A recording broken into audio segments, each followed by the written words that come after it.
I would like to do a project, skipper pin loom project for felting, and we're going to use the 2x2 skipper pin loom.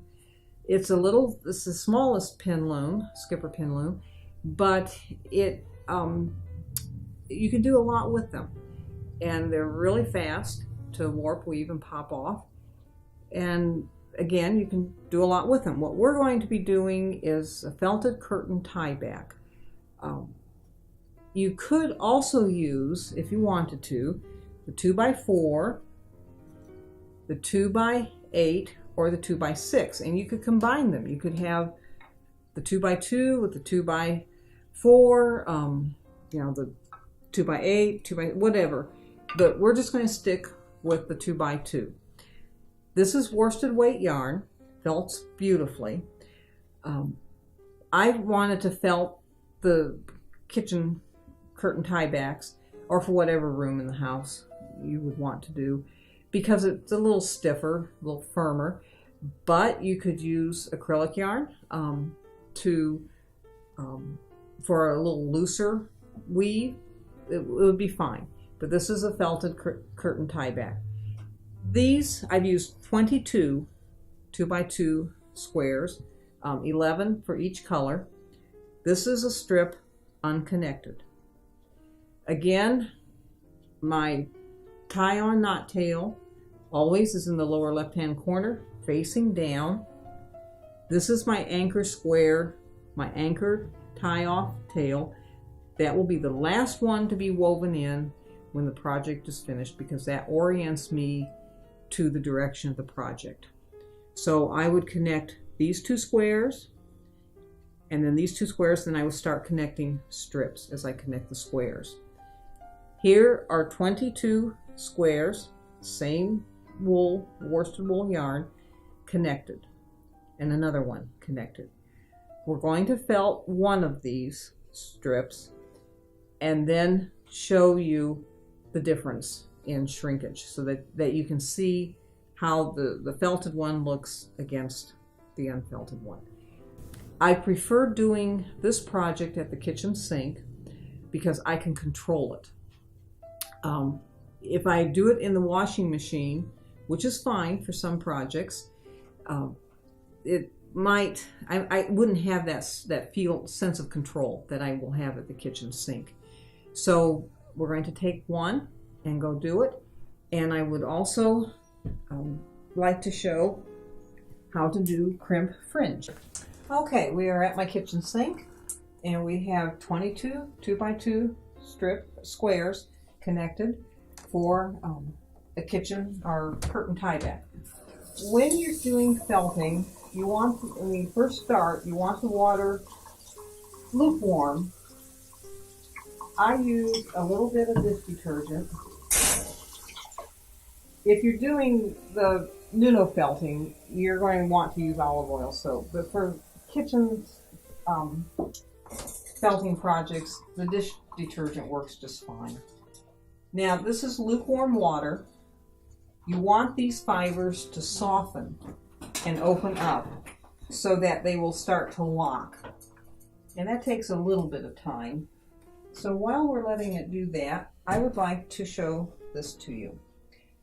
This is variegated merino yarn. It's one of my favorites. If it were to be knit, it would be self-striping. Each of these colors would be individual. But when you weave them on a skipper pin loom, and this is double warped and woven on a 6x6 skipper pin loom, this is what you would get, something like this. Felted, it's the same yarn, this is what you would get. And if you can see the nubby texture that has come through, this is going to be a pin cushion. I'm going to felt this, and I will connect the two squares, whip stitch them together, and then probably put in a little felted bead or something, or a flower, and it will be, stuff it, and it will be a pin cushion. But I wanted you to see the difference between the yarn you start with, self-striping when knit, weaves up into this pattern on a skipper pin loom, and then when it's felted. Okay, now let's check our curtain tie back here. I use a glass bowl, never plastic, because plastic may have a residue of grease or butter or something like that, and you definitely don't want that. So I use glass. I use clean, dry paper towels, and I just start working it. And not a lot of pressure yet. To do the felting, you need warm water, which will be gradually increased to hot water, soap, pressure, and then gradually friction.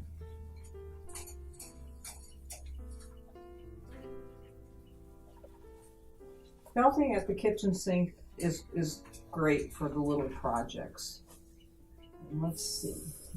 You only need a little bit of water. Let's dilute that. Also, I think I'm going to empty that because this dye is a little bit bleeding, just a little bit, but not a lot. It's not going to make a difference. That is a consideration. If you are using hand-dyed fibers, you do want to check for color fastness, especially if you're doing something like this where you have a dark and a white, dark and a light. As you become more experienced in your felting, you'll start to see the effects. Now, supposing that you're here happily felting away and something happens, like your dog throws up all over your kitchen floor, and something's boiling over on the stove, and somebody comes to the door, you can stop and go on. You could even not leave it in the water. You could gently squish out the water and set it aside and come back to it in a day or two. Don't put it in a plastic bag. That might help mildew and so on. But if it's out in the air, you can come back to it in a day or two. It's not the sort of thing that once you start right now, you're locked into finishing it. If other things come up, go on, take care of those, and come back to this. Now I can see that this is starting to felt, and I think I have a little bit too much soap in there. You don't ever want to use fabric softener. Fabric softener coats the fibers and prevents them from relaxing and locking in. Okay, I can see that this is starting. Once it starts, it goes pretty fast.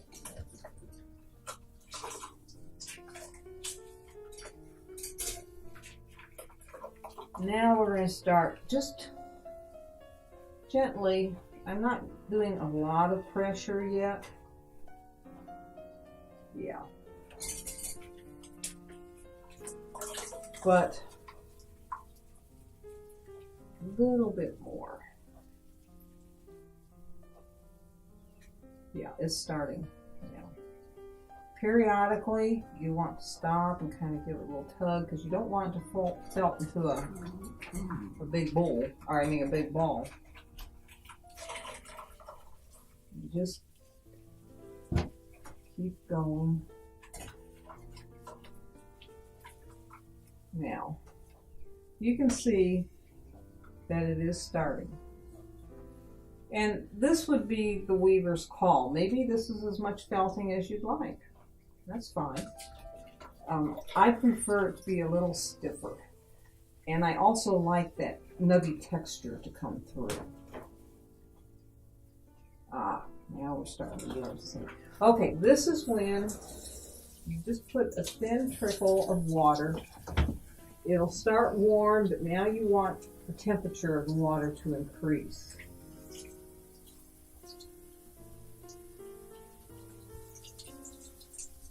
Yes. You can see that this is now shrinking.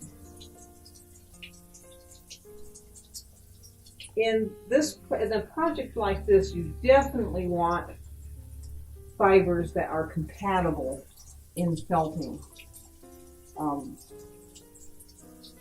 I think you want fibers that are going to pretty well equally felt. So now I'm applying more pressure. The temperature of the water is increasing. If the water gets really, really hot, and that's okay for the felting, but you might want to wear rubber gloves to protect your hands. So you can see it's increasing.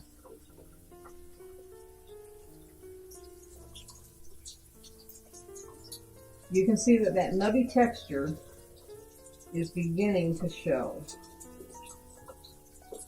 So I want it to be even stiffer. So I'm going to continue.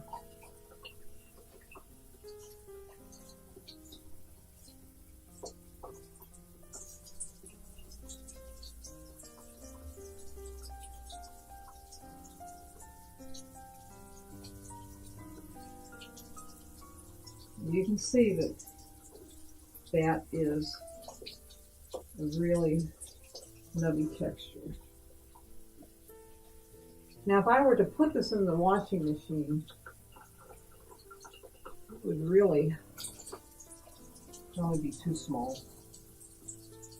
Okay.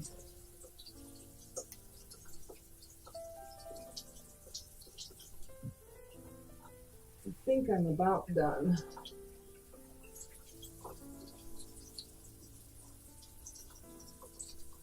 Yeah.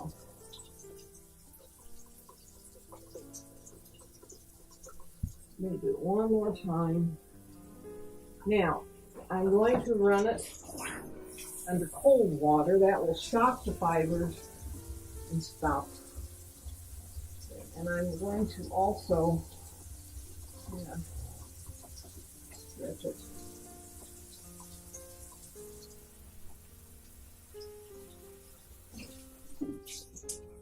There we go.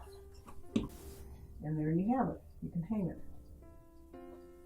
I don't recommend putting wet felted items in the dryer to dry. You could do it for a minute or two if you're standing there and take them out immediately. The dryer does tend to crease the item, and creases that are permanent. You just really can't get them out. At least I've not been able to. So I either dry them on a wet paper towel or dry paper towel clean. I put them in the sun if it's summer and the weather's good. Or if you have floor registers like we do, just put the paper towel on the register to dry.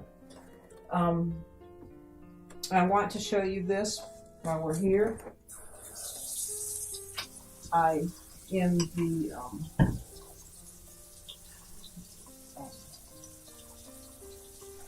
You can take these and make the dryer balls or the designer balls, or you can twist your leftover skipperloom tie-on tails, or just cut the yarn if you've got a lot of fringe to do.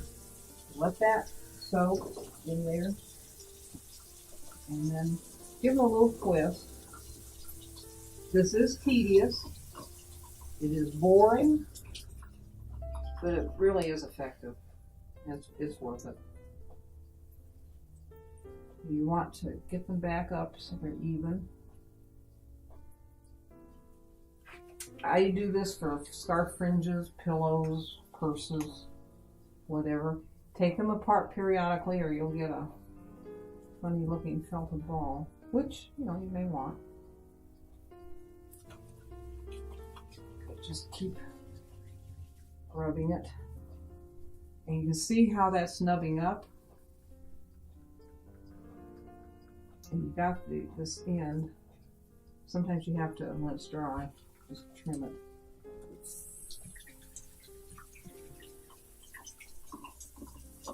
And there you have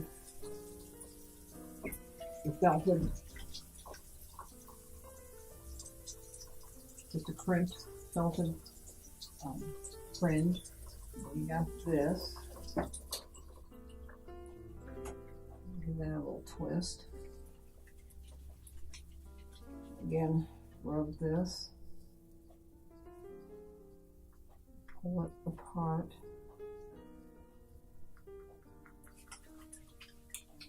I use 2, maybe 3 strands to make my fringes. You see that nubbed up too. Okay. And hot these little fringes I don't worry about doing cold water. Just use hot water. You can see that fringe are nubbed up a little bit. If you wanted, you could keep at it. But again, you have fringe, and it's nubbed, and oh, that's kind of neat. Okay, well here they are, felted and unfelted. That gives you an idea. The felted strip would probably continue to felt more. I might lose another square length. I don't think much more than that. For my taste, that's a little bit too much. This will do a nice job of holding the curtains. You could use acrylic yarn. That would be fine too, if you want a soft drapey feel. Last year I made new kitchen curtains for myself and found yarn that was almost a perfect match. So these are my kitchen tieback curtains, felted. And as I said, you can embellish them or leave them the way they are. And you don't have to do checkers. I mean, it's just an idea. So I hope you had fun, and happy skipper pin loom weaving and felting. Thanks for joining us today. We've had a lot of fun showing new skipper pin loom ideas. Remember to check out our website, www.bluebutterflyoriginals.com, for availability and pricing and tutorial ideas about the skipper pin looms. We've just had a lot of fun. With one little pin loom, you get 5 craft options with weaving, felting, needle felting, kind of cross stitch embroidery, and rug hooking. So remember, with skipper pin looms, the sky is the limit.